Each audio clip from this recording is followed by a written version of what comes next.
Hello everyone, welcome back to Olive Port. I am Pooja और हम यहाँ पर नेक्स्ट स्कीम डिस्कस करने वाले हैं। जो स्टूडेंट न्यू हैं उनको मैं बताना चाहती हूँ कि डेली हम एक गवर्नमेंट स्कीम डिस्कस करते हैं और गवर्नमेंट स्कीम की एक सीरीज स्टार्ट की है और मिनिस्ट्री वाइज हम गवर्नमेंट स्कीम्स को पिक कर रहे हैं। पहली मिनिस्ट्री पिक की है मिनिस्ट्री ऑफ फाइनेंस और मिनिस्ट्री ऑफ फाइनेंस की नेक्स्ट स्कीम आज जो हम डिस्कस करेंगे वो है सुकन्या समृद्धि स्कीम। क्या होती है सुकन्या समृद्धि योजना, इसके बेनिफिशियरीज कौन है, कौन लोग एलिजिबल होते हैं और क्या इसमें टैक्स बेनिफिट होता है, सारी बातों को हमें यहाँ पर डिस्कस करना है। लेकिन सबसे पहले बात करेंगे हम एक पीवाईक्यू के बारे में, क्योंकि जो गवर्नमेंट स्कीम आपका टॉपिक होता है, आपको ये टॉपिक आपके फेज 1 एग्जामिनेशन में भी मिल जाएगा, आपके फेज 2 एग्जामिनेशन के लिए भी इंपॉर्टेंट है, इनफैक्ट आपके इंटरव्यू के लिए भी इंपॉर्टेंट है। अगर आप किसी भी गवर्नमेंट एग्जाम की प्रिपरेशन कर रहे हैं तो आप सभी के लिए ये गवर्नमेंट स्कीम की जो सीरीज है ये इंपॉर्टेंट है। तो केवल 10 मिनट ही देना है आपको डेली और एक गवर्नमेंट स्कीम आप सीख जाएंगे, ठीक है। अब सबसे पहले बात करेंगे क्वेश्चन, जिसका आंसर आप हमें कमेंट सेक्शन में दे सकते हैं। सो पहला क्वेश्चन यहां पर है जिसका आंसर आप हमें कमेंट सेक्शन में करेंगे। Which one of the following statement about the Sukanya Samriddhi scheme is not correct? कौन सा स्टेटमेंट यहां पर गलत है? पहला है only parent of girls up to the age of 10 years can open such account in their daughter's name। मतलब कोई भी पेरेंट जिनकी बेटी 10 साल से कम उम्र की है तो अपनी बेटी के नाम पे सुकन्या समृद्धि योजना या अकाउंट को ओपन किया जा सकता है। Contribution are eligible for the tax benefit under the section 80C of the Income Tax Act 1961। यहां पर बोला गया है सेक्शन 80C के अंदर आपको टैक्स बेनिफिट मिलेगा अगर आप एनरोल करते हैं सुकन्या समृद्धि योजना में। Interest earn through on is exempted up to the 1500 rupees per annum. आपको यहां पर जो इंटरेस्ट मिलता है उसमें 1500 रुपए तक का आपको पर एनम टैक्स में एक इजाफा होता है या टैक्स आपको नहीं देना पड़ता। Exempted, ठीक। A maximum of 1.50 lakh rupees per annum can be invested in this account। तो मैक्सिमम 1.5 लाख रुपए आप इस अकाउंट में per annum every year invest कर सकते हैं।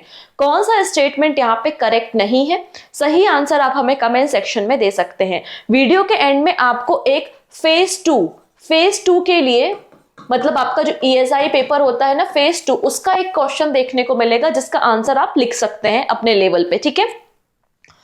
तो इसका आंसर आप दे दीजिएगा कमेंट सेक्शन में। जिनको आंसर नहीं पता है कोई भी टेंशन वाली बात नहीं, आप इस स्कीम को पढ़िए, ध्यान से वीडियो को एंड तक देखिए, आपको इस क्वेश्चन का आंसर खुद ब खुद मिल जाएगा, ठीक है। स्टार्ट कर लें और रिमेनिंग स्कीम्स को देखने के लिए आप प्लेलिस्ट को फॉलो कर सकते हैं। अब एक स्टूडेंट ने मुझे टेलीग्राम में पूछा था अबाउट द स्कीम कि हम जो भी स्कीम पढ़ रहे हैं क्या वो करंट अफेयर्स का पार्ट है। तो बहुत सारी स्कीम होती है जो करंट अफेयर्स का पार्ट होती है और कुछ स्कीम होती है जो करंट अफेयर्स का पार्ट नहीं भी होती, लेकिन इंपॉर्टेंट है एग्जाम के लिए, इसलिए हम पढ़ते हैं, ठीक है। अब यहाँ पे सुकन्या समृद्धि योजना क्यों है न्यूज में? ये तो करंट अफेयर्स का टॉपिक भी है और ऊपर से मिनिस्ट्री ऑफ फाइनेंस की स्कीम भी है। क्यों है न्यूज में? क्योंकि गवर्नमेंट ऑफ इंडिया ने रिसेंटली जो सुकन्या समृद्धि योजना पे इंटरेस्ट मिलता है उसे बढ़ा दिया है, इंक्रीज कर दिया है। तो आप देखेंगे पहले ये 8% आपको इंटरेस्ट रेट दिया जाता था, अब इसको 20 पॉइंट से इंक्रीज करके 8.2% कर दिया है। तो अगर आपसे पूछ लिया जाए कि सुकन्या समृद्धि योजना के लिए 2024-25 के लिए इंटरेस्ट रेट क्या डिसाइड किया है by the central government, so answer is 8.2%। ये करंट अफेयर्स है, जहां इतनी चीजें जनवरी मंथ का ये करंट अफेयर्स है, तो करंट अफेयर्स की भी आपको ये स्कीम देखने को मिल रही है। चलिए स्टार्ट करते हैं क्या होती है इस स्कीम। लेकिन पहले मैं बता दूं अबाउट द पीडीएफ कि जो गवर्नमेंट स्कीम हम पढ़ रहे हैं ना, इनकी पीडीएफ आपके लिए अवेलेबल है, आप फ्री ऑफ कॉस्ट इजीली इनको डाउनलोड कर सकते हैं। करना कुछ नहीं है, बस टेलीग्राम ज्वाइन करना है, ठीक है। सिंपली आप सर्च कर लीजिएगा current affairs with Pooja ma'am, ठीक है, current affairs with Pooja ma'am, तो आप मेरे टेलीग्राम तक पहुंच जाएंगे और वहां से आप इजिली इन पीडीएफ को डाउनलोड करके नोट्स बना सकते हैं। डन। चलिए अब क्या होती है Sukanya Samriddhi account scheme? As a part of Beti Bachao Beti Padhao campaign, और बेटी बचाओ बेटी पढ़ाओ जो योजना है या स्कीम है, इसको भी गवर्नमेंट ऑफ इंडिया ने 2015 में लॉन्च किया था। तो ये जो सुकन्या समृद्धि स्कीम अकाउंट है एक स्मॉल डिपॉजिट स्कीम है और इसे मिनिस्ट्री ऑफ फाइनेंस ने बेसिकली लॉन्च किया था। जो गर्ल चाइल्ड होती हैं उनके एजुकेशन और उनकी मैरिज को ध्यान में रखते हुए, कि किसी भी फैमिली को, पेरेंट को यही ना लगे कि बेटी हुई है और वो हमारे ऊपर बर्डन है। तो बेसिकली हमारे देश में जो लगातार सेक्स रेशियो डिक्लाइन हो रहा था, तो सेक्स रेशियो को इंप्रूव करने के लिए बेसिकली अंडर द बेटी Bachao Beti Padhao campaign Sukanya Samriddhi account scheme को मिनिस्ट्री ऑफ फाइनेंस ने लॉन्च किया था। ठीक है, the scheme is meant to meet the education and marriage expenses of the girl child. इस स्कीम को 22 जनवरी 2015 में लॉन्च किया गया। तो 22 जनवरी 2015 में सुकन्या समृद्धि योजना को लॉन्च किया गया है by the government of India. अब इसके कुछ की फीचर्स को हम देख लेते हैं कि कौन इसमें अकाउंट ओपन कर सकता है, कैसे अकाउंट ओपन होता है, एटसेट्रा। तो कोई भी पेरेंट या लीगल गार्जियन जिनकी एक बेटी है, ठीक है, वो यहां पर अकाउंट को ओपन कर सकते हैं, लेकिन आपकी जो डॉटर है उसकी एज 10 ईयर से कम होनी चाहिए। अगर आपकी बेटी की एज 12 ईयर या 15 ईयर हो गई है तो आप यहाँ पर इनरोल नहीं कर सकते। कंडीशन अप्लाई है कि कोई भी पेरेंट या फिर legal guardians on the behalf of their daughter, अपनी बेटी के बिहाफ में जिसकी एज 10 ईयर से कम है, आप यहाँ पर इस अकाउंट को ओपन कर सकते हैं। क्लियर है पहली कंडीशन। एक और कंडीशन यहां पर यह है कि मिनिमम आपको 250 रुपीज इनिशियल डिपॉजिट से इस अकाउंट को ओपन करना पड़ेगा। तो मिनिमम डिपॉजिट साइज क्या है? 250 रुपीज। और उसके बाद आप मैक्सिमम जो डिपॉजिट है वो 1.5 लाख रुपीज या फिर आप 1.5 लाख रुपए का यहां पर आप मैक्सिमम आपका एनुअली जो भी सबमिट होता है वो आप कर सकते हैं। तो मिनिमम डिपॉजिट है 250 और मैक्सिमम डिपॉजिट क्या है? 1.5 लाख रुपए का है। ठीक है। Maximum period up to which deposit can be made 15 years from the date of opening of the account। तो मैक्सिमम पीरियड जब तक आपको डिपॉजिट करना है वो 15 साल है, जब से आपने अकाउंट को ओपन किया है। ये कंडीशन यहाँ पे बोली गई है। इसके अलावा क्या बोला गया है, ये अकाउंट जैसे ही बेटी की एज हो जाती है तो ये अकाउंट अपने आप मैच्योर हो जाएगा। जब शादी की उम्र हो जाती है बेटी की तो अकाउंट मैच्योर हो जाएगा और आप पैसे ले सकते हैं। The account shall mature on the completion of 21 years from the day of opening of the account or on the marriage of account holder whichever is earlier। ठीक, जरूरी थोड़ी ना है कि यार सभी लोग 21 साल में शादी कर लेते हैं, जरूरी है क्या? नहीं, आजकल की लड़कियां 21 साल में शादियां नहीं करती हैं, पढ़ती हैं भाई, ग्रेजुएशन करती हैं, पोस्ट ग्रेजुएशन करती हैं। तो आप एजुकेशन के लिए भी प्री मैच्योर विथड्रॉ कर सकते हो। यहां पर लिखा है a premature withdraw of up to 50% of the investment. आपने जितना भी इन्वेस्ट किया है उसका 50% आप एजुकेशन पर्पस के लिए विथड्रॉ कर सकते हैं। ठीक है, after the child gain the age of 18 years even if she is not getting married. Done. इसके लिए गर्ल चाइल्ड का बर्थ सर्टिफिकेट लगता है। अगर आपको सुकन्या समृद्धि स्कीम में एनरोल करना है तो गर्ल चाइल्ड का आपको बर्थ सर्टिफिकेट देना पड़ेगा। एलिजिबल कौन होता है? तो कोई भी इंडियन सिटीजन, कोई भी बच्ची जिसका जन्म इंडिया में हुआ हो और अकाउंट मैच्योर होने तक वो इंडिया में ही हो। ऐसा नहीं अकाउंट ओपन किया और उसके बाद यूएसए में शिफ्ट हो गए, ना बाबा ना।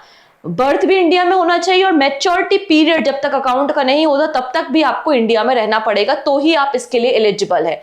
Any girl child who is resident Indian from the time of opening the account till the time of maturity और क्लोजर। ठीक है, तो यहाँ पे कोई भी गार्जियन अपनी बेटी के बिहाफ में इस अकाउंट को ओपन कर सकता है अगर बेटी की एज 10 ईयर या उससे कम है। डन।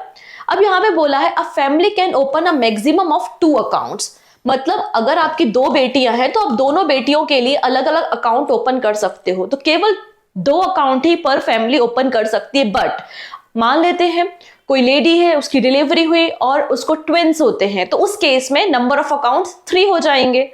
समझ में आ रहा है? क्योंकि बेसिकली 2 डिलीवरी की बात हो रही है यहां पर। ठीक है, तो यहां पे बोला है a family can open a maximum of 2 accounts under this scheme for the girl children.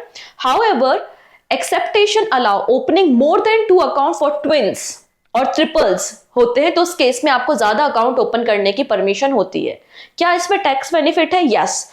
याद करो मैंने आपको एनपीएस स्कीम के बारे में बताया था कि एनपीएस स्कीम में आपको ट्रिपल ई टैक्स बेनिफिट होता है। Exempt, exempt and exempt. Similar यहां पर भी आपको ट्रिपल ई बेनिफिट देखने को मिलेगा टैक्स में अंडर द सुकन्या समृद्धि योजना। पहली चीज, एक तो हाईएस्ट रेट ऑफ इंटरेस्ट आपको दिया जाता है इस स्मॉल सेविंग अकाउंट में। ठीक है, नेक्स्ट बात है आपका जो सेक्शन 80C है, आपका इनकम टैक्स एक्ट 1961 का, उसमें आपको 1.5 लाख रुपीस मतलब 1.5 लाख रुपए तक का आपको एग्जेम्पशन मिलता है जो आप डिपॉजिट करते हैं। ठीक है, इतनी चीजें।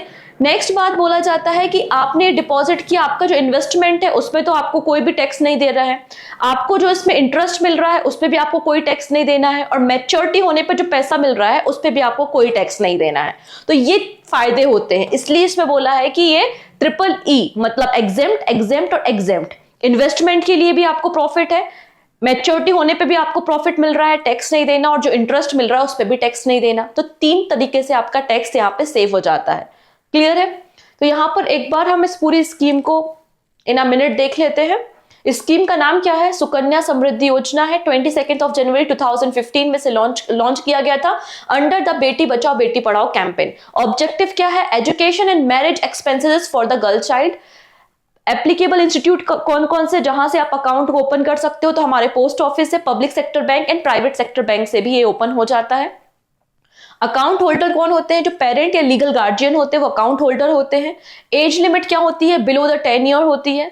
नंबर ऑफ अकाउंट अलाउ, तो 1 अकाउंट पर गर्ल चाइल्ड और मैक्सिमम 2 अकाउंट पर फैमिली अलाउ होता है, लेकिन आपका जो ट्विन होते हैं उनके केस में ये एक्सेप्शन आपको देखने को मिलेगा। Minimum investment 250 rupees per annum और मैक्सिमम इन्वेस्टमेंट 1.5 या 1.5 लाख रुपए पर एनम आपको देखने को मिलेगा।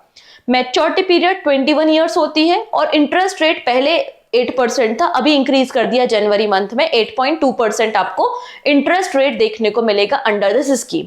क्लियर हो गई स्कीम? बड़ी आसान सी और छोटी सी स्कीम थी ये।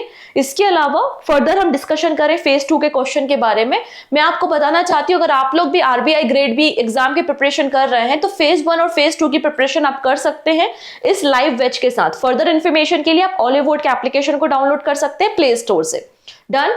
This is the practice question जिसका आंसर आप लिख सकते हैं अपने लेवल पे, और इस आंसर को लिखने के लिए आपको PDF में क्वेश्चन मिल जाएगा। इस आंसर को लिखने के लिए आप ये कुछ पॉइंट्स को भी इस्तेमाल कर सकते हैं। डन, इतनी चीजें। तो आज के लिए इतना काफी था। मिलते हैं हम नेक्स्ट वीडियो में नेक्स्ट स्कीम के साथ, तब तक अपना ध्यान रखेंगे। Take care and bye bye.